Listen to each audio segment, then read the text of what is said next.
Hola, soy Natalia Lucero, profesora de la Cátedra de Neurología del Hospital Nacional de Clínicas y en este momento vamos a hablar de síndrome meningio.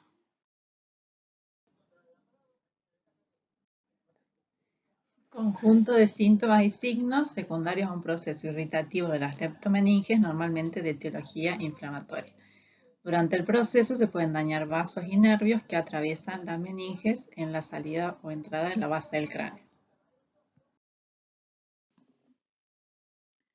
El cuadro clínico se caracteriza por los siguientes síntomas y signos. El síntoma cardinal sería la cefalea, que es una cefalea intensa, constante, normalmente de localización frontal o occipital, con irradiación a cuello. Puede aumentar con las maniobras de Valsalva. Los vómitos que no están relacionados con la ingesta y a veces acompañados de náuseas. La fiebre, que normalmente hace pensar en una etiología infecciosa.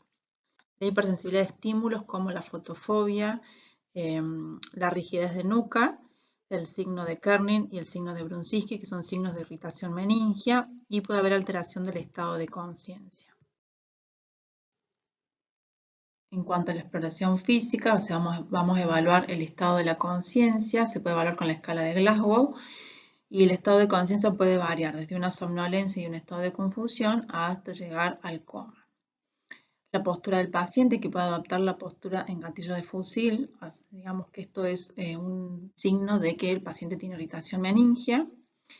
Se evalúa la nuca, que se evalúa la resistencia muscular a la flexión del cuello. Los signos de irritación meningia, como el signo de Brunskill y de Kernin.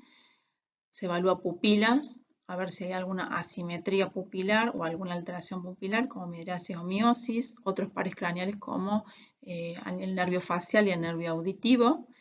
Si hay algún foco motor, alguna hemiparesia o alguna asimetría en lo que es la fuerza muscular. Los reflejos patológicos, como la presencia de algún reflejo de Babinski. Tenemos la escala de Glasgow, que evalúa lo que es la apertura ocular, la respuesta verbal y la respuesta motora, con un puntaje mínimo de 3 y un puntaje máximo de 15. Las pruebas de irritación meningia, el signo de Kernin, con el paciente en decúbito dorsal y los miembros inferiores extendidos. Al intentar levantarlo desde los talones, se produce una flexión refleja de las rodillas. Y el signo de Brunskill, cuando hay una flexión brusca de la cabeza, hay flexión refleja de la cadera y las rodillas. Con respecto a la etiología de este cuadro, las meningitis es la causa más común de cualquier etiología, bacteriana, viral, micótico-parasitaria, la hemorragia subaracnoidea y algunos abscesos cerebrales que puedan provocar irritación meningia. Como conclusión final, hay que estar siempre atento a la presencia de estos síntomas y signos, debido a que las causas tienen una extremada gravedad. Es importante hacer un diagnóstico preciso y oportuno para hacer rápidamente un tratamiento y de esta manera disminuir la morbimortalidad de este cuadro. Ahora vamos a hablar del síndrome de hipertensión endocraniana. La cavidad craneal es un sistema semicerrado que el continente es el cráneo y el contenido es el encéfalo, las leptomeninges, sangre y líquido cefalorraquídeo. Tiene estructuras que tienen poca elasticidad, como lo que es el cráneo y la dura madre. Esto es lo que lo termina formando en un sistema semicerrado. El compartimento intracraneal se comunica con el exterior, con los agujeros de la base del cráneo, y con a nivel intrarraquídeo, con la continuidad del espacio subaracnoideo. A su vez, tiene compartimentos divididos por los tentorios. La hoz del cerebro los divide en hemisferio izquierdo y derecho, y la tienda del tentorio que lo divide en cavidad supratentorial e infratentorial. Se produce hipertensión endocraniana cuando hay un proceso que aumenta el volumen del contenido en la cavidad craneal y por ende aumenta la presión dentro del mismo. Tiene una tríada de características que es cefalea, vómito y edema de papila. La cefalea suele ser intensa, constante. Los vómitos normalmente no están precedidos de náuseas y el edema de papila puede ser visualizado en el fondo de ojo o que se manifieste con disminución de la agudeza visual. Otras alteraciones visuales como maurosis fugaz o alguna alteración campimétrica. Puede haber compromiso sistémico como hipertensión y alguna arritmia. Y obviamente alteración del estado de conciencia, que puede variar desde la confusión, la somnolencia o llegar al estado de coma.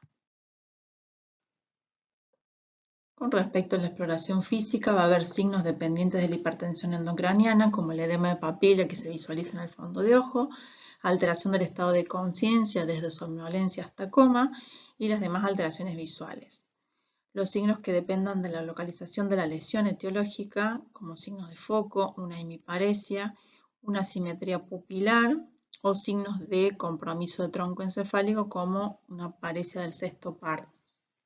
Signos de repercusión sistémica como hipertensión, arritmias, lo más común es la bradiarritmia, pero puede haber taquiarritmias también, anomalías en la repolarización en el electrocardiograma, edema pulmonar e insuficiencia ventilatoria.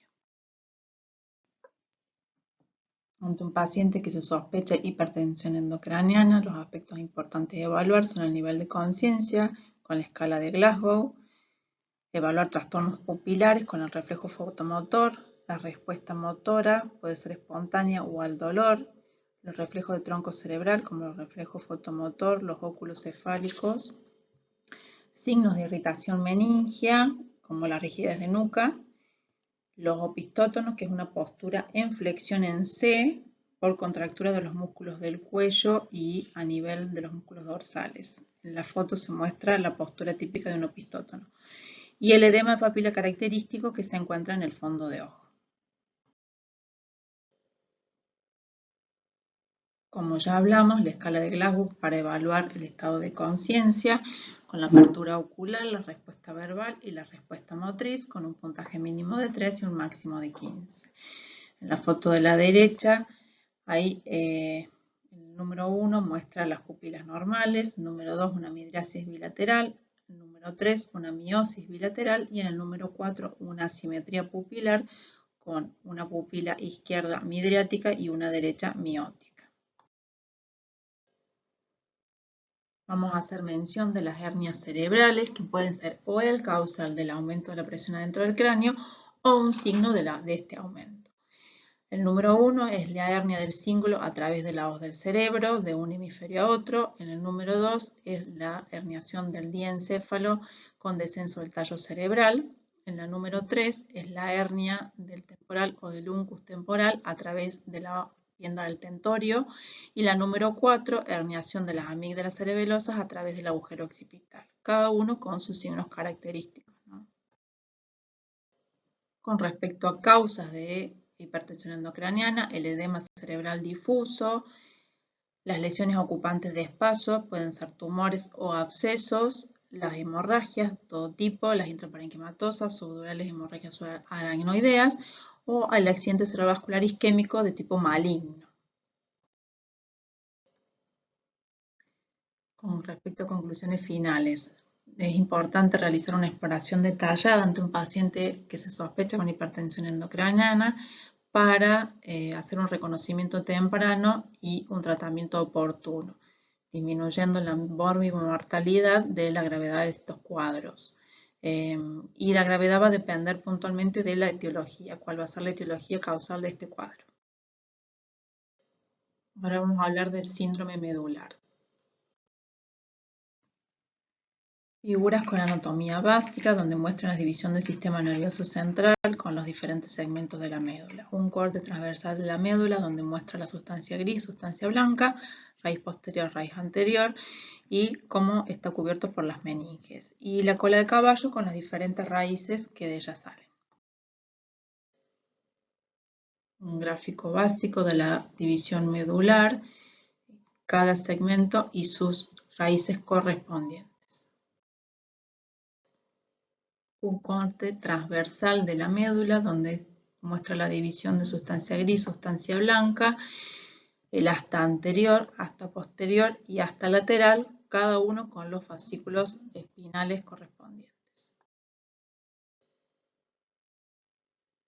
Un cuadro que muestra en un corte transversal de médula la localización de cada síndrome medular específico. El síndrome medular completo, hay una sección transversal de la médula que provoca un déficit motor, que puede ser una paraparesia o una cuadriparesia según el nivel de la lesión. Se acompaña de un nivel sensitivo por debajo de la lesión. Puede haber trastornos esfinterianos desde incontinencia a retención, alteración de los reflejos profundos con hiperreflexia, alteración del tono muscular con aumento, una espasticidad y signos de disautonomía. El síndrome de hemisección medular con signos motores, hay plejía homolateral del lado de la lesión, déficit sensitivo, hay una disociación de modalidades, hay alteración del tacto epicrítico y prosección homolateral a la lesión y un déficit contralateral de la sensibilidad termoalgésica. Este cuadro no presenta compromiso esfinteriano. El síndrome centromedular, hay parálisis bilateral con predominio de la debilidad en miembros superiores. Síntomas sensitivos de hipoestesia o anestesia del tacto superficial y la sensibilidad termoalgésica siempre por debajo de la lesión. Este cuadro puede tener trastornos esfinterianos. El síndrome cordonal posterior, en la cual hay anestesia táctil epicrítica por debajo de la lesión, pérdida de la sensibilidad propioceptiva y vibratoria bilateral, sensación y temperaturas están conservadas en este cuadro por estar en otra asta de la médula y es un cuadro muy poco frecuente. El síndrome de cono medular afectado a nivel de S2, S5, hay trastornos sensitivos en silla de montar, que lo muestra la figura, puede haber trastornos esfinterianos desde incontinencia a retención y normalmente los síntomas y signos son bilaterales y simétricos. El síndrome de cola de caballo es un cuadro de presentación asimétrica con dolor de características de tipo radicular, anestesia en silla de montar. Puede haber paraplejía flácida y arrefléxica y compromiso esfinteriano. Un cuadro comparativo con los diferentes síndromes medulares, con el tipo de lesión y los síntomas y signos característicos. Con respecto a etiologías, la etiología puede ser tumoral, pueden ser extramedulares, extradurales o intradurales e intramedulares. Pueden ser de etiología inflamatoria, infecciosa o no infecciosa. Dentro de las no infecciosas, desmielinizantes o asociadas a enfermedades autoinmunitarias. También pueden tener una etiología vascular, como malformaciones arteriovenosas, fístulas arteriovenosas durales o cavernomas, y los síntomas normalmente son causados por la hemorragia en sí. Espero les haya servido y les agradezco por su atención.